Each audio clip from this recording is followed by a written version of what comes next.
There have been people who have talked about how to be resilient, and then there is Epictetus. The acquired one, as his name translates from Greek. Epictetus was born the son of a slave woman and spent the first 30 years of his life in chains. As a young boy, he was purchased by a sadistic master who was so depraved that he twisted and broke Epictetus's leg. All we know from Epictetus is that he warned his master repeatedly, "You're going to break my leg, you're going to break my leg, you're going to break my leg." And finally, when it snapped, he looked at his master in the face and said, "I told you that would happen." From this incident, Epictetus's leg was shattered and he walked with a limp the rest of his life. And yet, not long after, something good happened. He began to attend the lectures of a Stoic philosopher named MUSONIUS Rufus, and when Epictetus was freed from slavery in his 30s, he decided to become a philosophy teacher.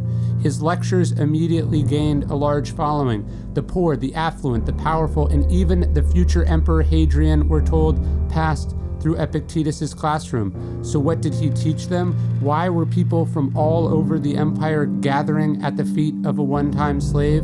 It was because he could teach them what we all need: how to be resilient. It was this skill that Epictetus promised will ensure we lead a mainly untroubled life, the ability to overcome the worst and darkest of circumstances. Epictetus had mastered it, and he taught others how to do it too. How do you cultivate resilience, or as Epictetus put it, discover the power of endurance? It starts with, he said, your chief task in life, which is to be able to identify and distinguish between what is up to us and what is not up to us, the things we control and the things we cannot. That's the crucial distinction that every person must make. That's the difference between people who are resilient and people who aren't. Epictetus liked to use the example of being insulted. What other people say is not up to us.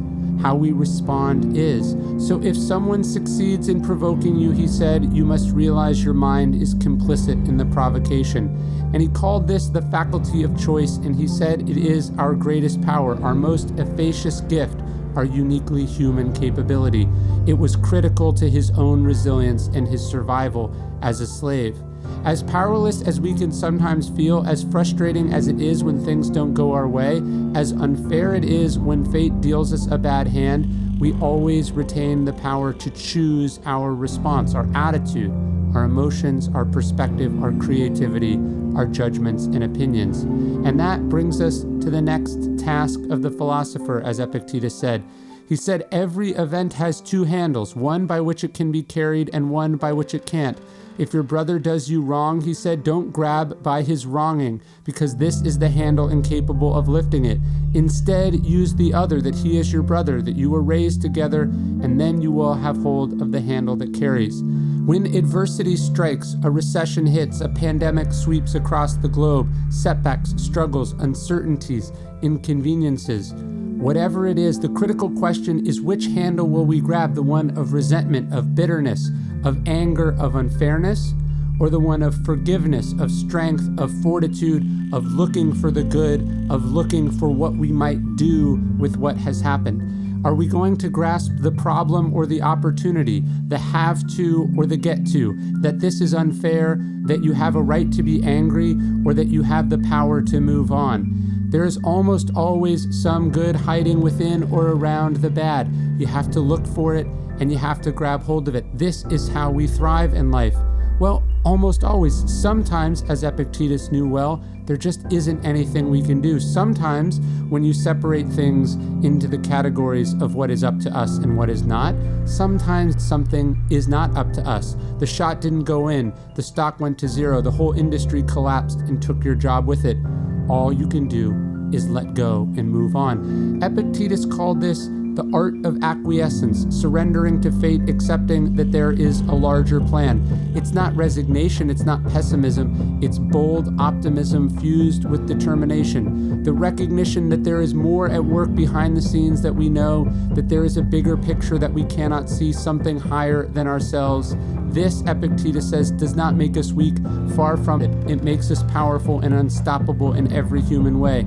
The Stoics talk about the idea of amor fati, of embracing your fate.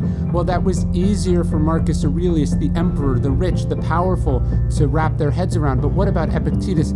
Even he too was able to see the adversity and the difficulty he went through as something that was shaping him, something that was making him into the man he needed to be so he could do what he needed to do, which was instruct a generation of Romans on how to rise above even the worst circumstances.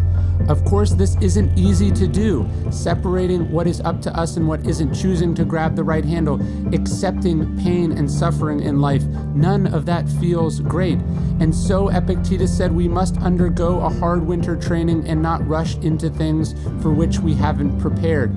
This is where we get the Stoic love of challenges, of embracing adversity, of taking cold plunges, of sleeping on a hard mattress, subsisting on a meager diet, of arduous physical exercise, training for what the world is likely to throw at us. This takes work. And so when we talk about resilience, we are talking about building resilience. We have to work at it, practice, prepare, and of course, accept.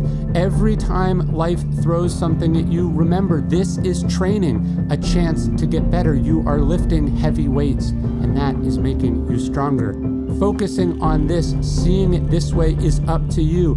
You can choose the right handle. It isn't always easy, but in time, Epictetus promised, you will grow to be confident that there is nothing which you do not have the means to tolerate. And this was a man who was not simply speaking of overcoming adversity, but lived it through his whole life, and his example stands to us. Amor fati, turn what you have to do into what you get to do. Turn what life throws at you into fuel for the fire that is making you great. And if you're interested in finding out more about Stoicism, every single day we do an email absolutely for free at Daily Stoic, which has got an insight, whether it's from Epictetus or Marcus Aurelius or Seneca or even one of the lesser known Stoics. We take the lessons from these wise men and women, put it in something actionable, and we deliver it right to your inbox every single day. Hundreds of thousands of people from all over the world, including billionaires, professional athletes, generals, and everyday people just like you, get this email. You can sign up for it absolutely for free at dailystoic.com/email.